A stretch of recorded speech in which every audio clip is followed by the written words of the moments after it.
Sådär ja, då har vi passerat den lilla byn Kloten och därmed Bergslagsledens startpunkt.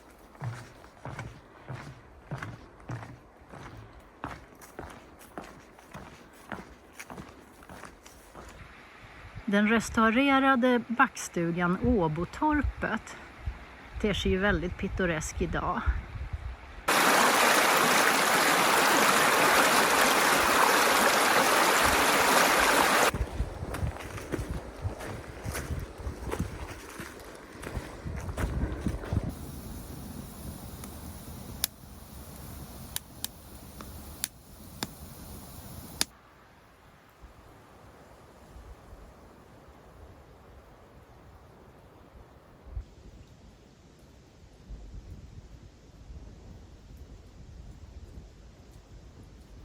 Kommer vi hitta fram idag i dimman?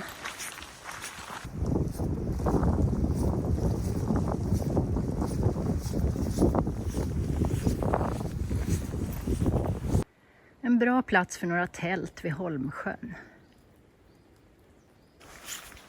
Nyspångat i princip överallt där det behövs. Inte mycket utsikt från Gyllers klack idag.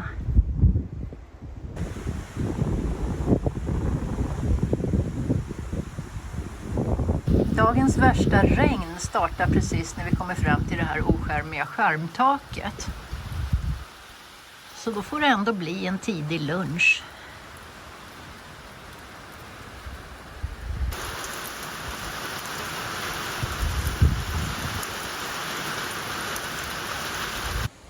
Vi har kommit fram till Finngruvan.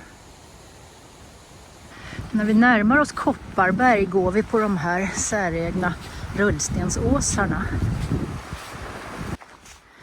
Det är förvisso ganska fint här vid Ljusnarens strand. Men man får nog ändå säga att även den här delen av Bergslagsleden är transport. Så har vi kommit till Stjärnfors. Och när vi var här för 8 år sedan, första gången vi gick Bergslagsleden, då tältade vi tvärs över här på en övergiven camping. Så utan camping så får vi bo i vindskyddet vid badplatsen. Vi har kommit till Stora Myggsjön. När vi gick förbi här för 8 år sedan så var allting bara en gyttjepöl. Men idag så är det så jag funderar på ett bad.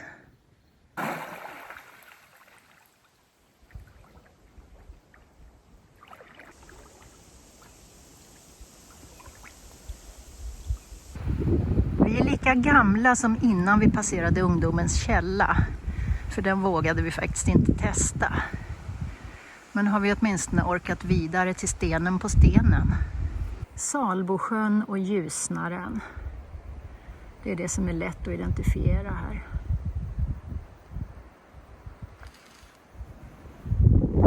Ska det väl vara Värmland och Dalarna åt andra håll då. Och så har vi kommit fram till underbara lilla Rasbackstjärn.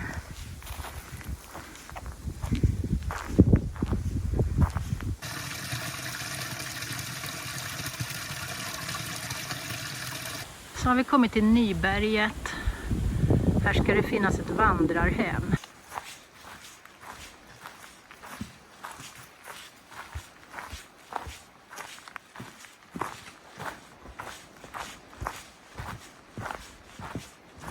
Hej hej, hallå! Här sitter jag vid Garphyttedammen och då är jag på Bergslagsledens etapp 4.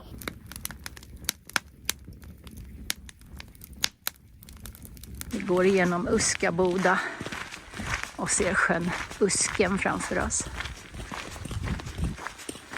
Har vi kommit till Uskavi och här är faktiskt restaurangen öppen om man vill äta riktig mat.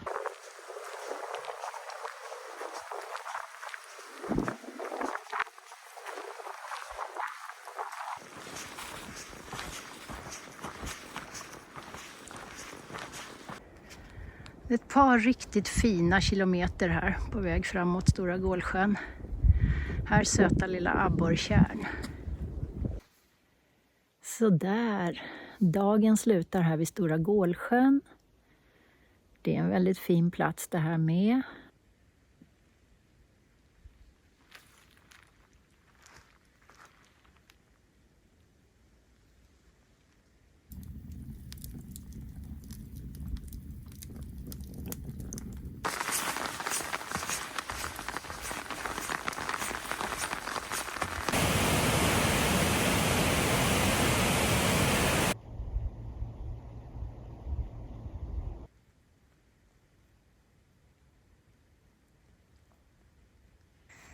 Nattkvarteret idag är vindskyddet vid Uvberget.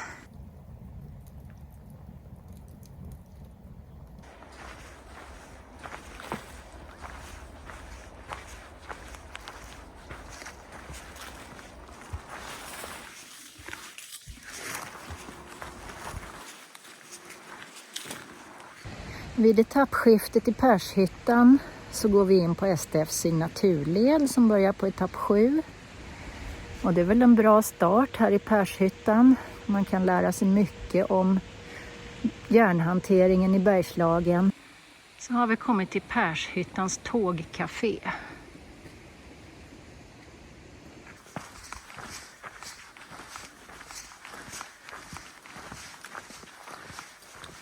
Där har vi nått målet för dagen. Fina vindskyddet vid Kvarndammen. Det ligger en fin spång ute i Kvarndammen.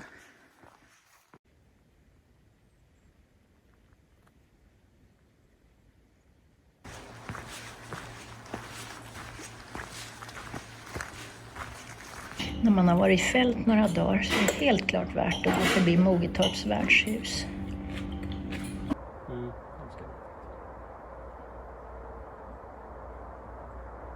Så har vi kommit till Vinterhagen och sista natten på den här turen. Vedsågningen är i full gång.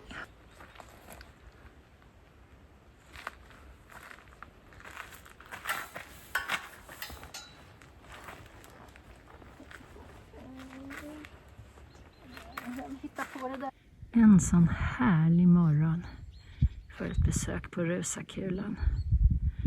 Hela Närkeslätten ligger för våra fötter. Norra Trolldalen, en av de isälvsrännor som går tvärs för kastningsbranten. Så har vi tagit oss till Blankhult. Går in på etapp 9.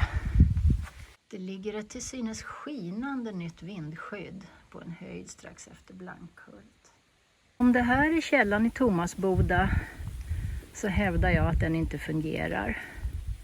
För det är ett par 3 meter ner till vattnet, om det ens finns något. Och det finns ingenting att ta med.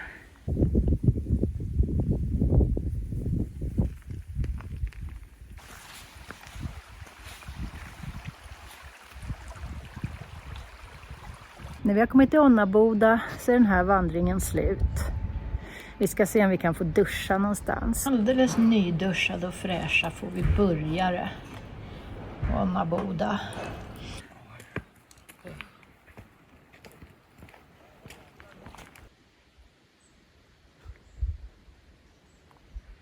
Vid Björktjärn finns ett fint beläget vindskydd.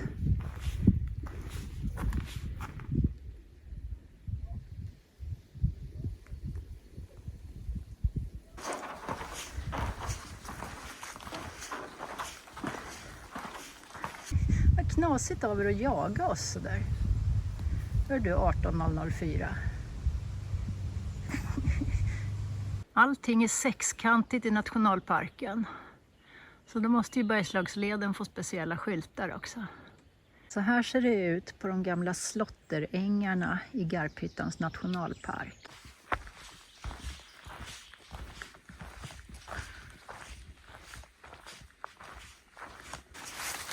Dunderklintarnas naturreservat. Nu är jag glad. Den här platsen är precis lika fin som jag mindes den. Den fantastiska badbryggan. Som till och med har en liten handdukskrok. Bara njut av den här platsen.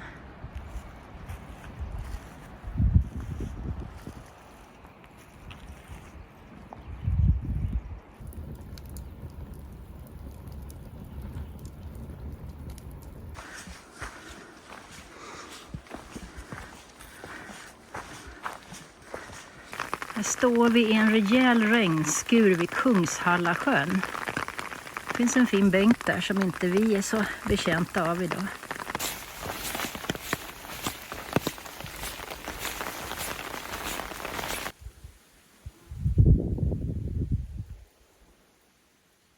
Bergslagsledens officiella vindskydd vid Lillsjöbäcken.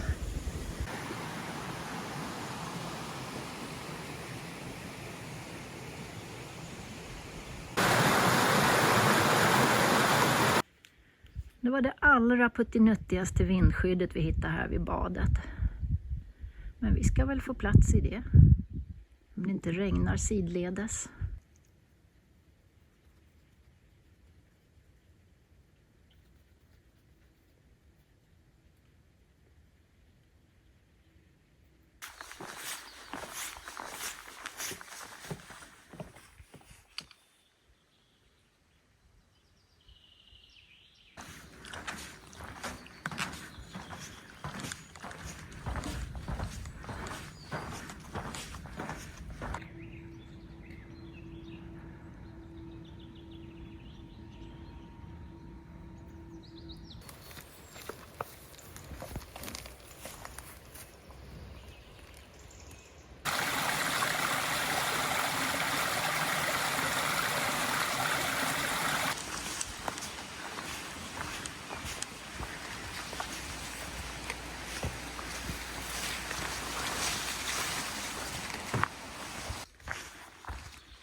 Som vi trodde så regnar det på oss idag. Vindskyddet vid Södra Holmsjön ligger på en vacker plats.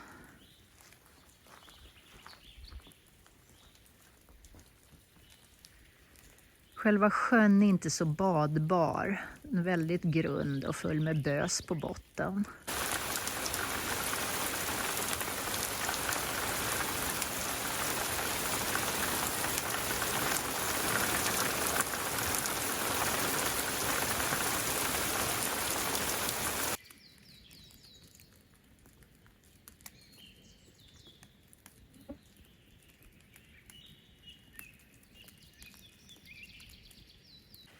Här svänger den omdragna leden av mot Svartå istället för att passera Svartå herrgård.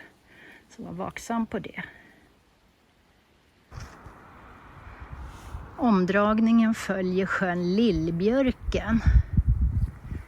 Svartå IF bjussar på klubbstuga med matplats under tak. Det finns en vattenkran och toa med dusch. Och det ska vara okej att tälta här också.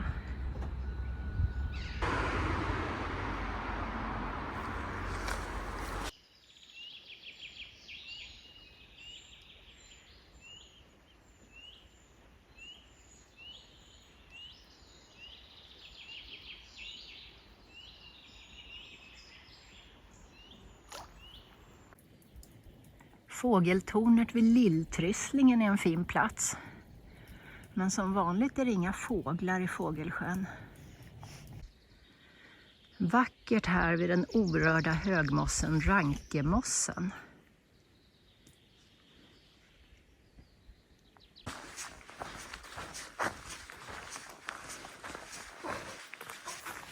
Så närmar vi oss Söta Bäckelid som ligger på min topp 10-lista över fina vindskydd.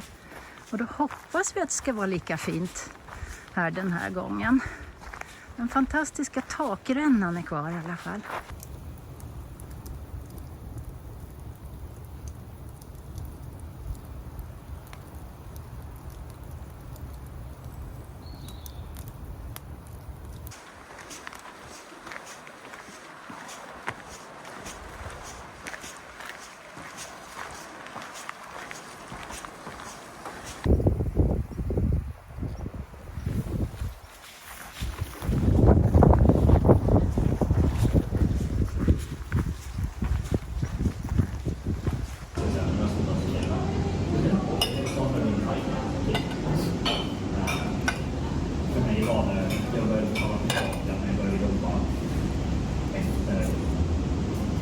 Till Ramundeboda klosterruinen efter Antoninerordens kortlivade kloster runt slutet på 1400, början på 1500-talet.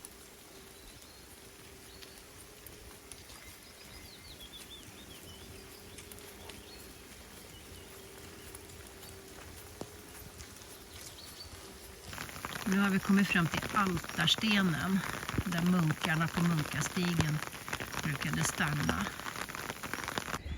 Vindskyddet vid Kråksjön är nästan i form av ett litet hus.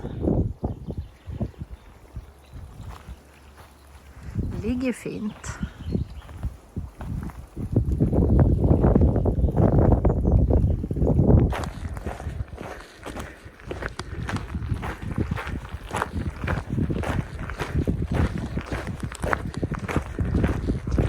Vackert är i Kråksjöåsens naturreservat. Myrar och gamla tallar.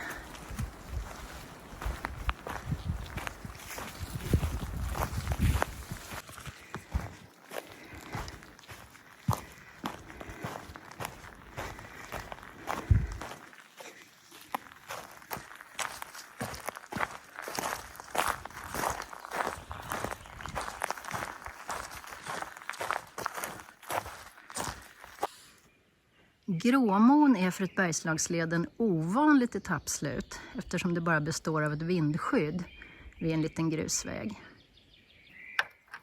Men det finns en kallkälla som fungerar fint trots torkan. Om man ska välja bara en bit av Bergslagsleden att gå så tycker jag inte man ska ta den här som förbindelsebiten mellan Tiveden och Kilsbergen. Nu har vi kommit till fina vindskyddet vid Bosjön, men tyvärr är ju sjön en riktig sumpgasreservoar med 30 cm multnande växtdelar på botten.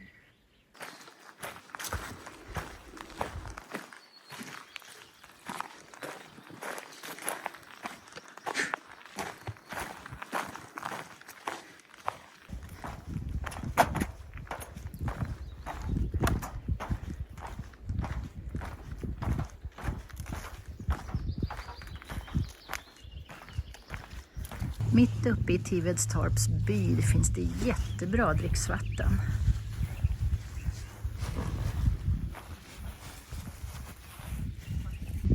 Tivedstorp vandrarhem och café.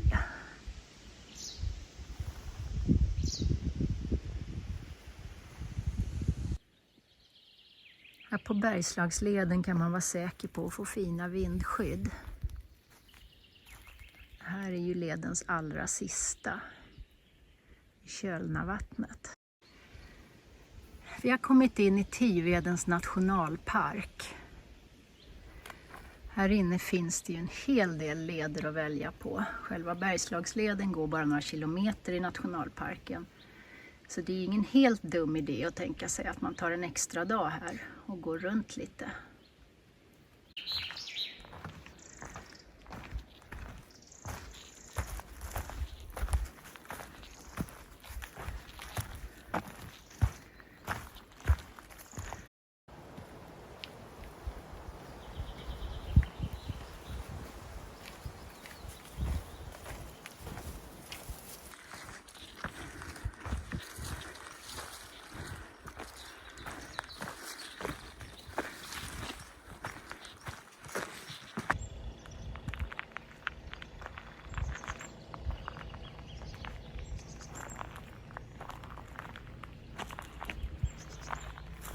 Såja, när vi har kommit till Stenkällegården så lämnar vi Bergslagsleden.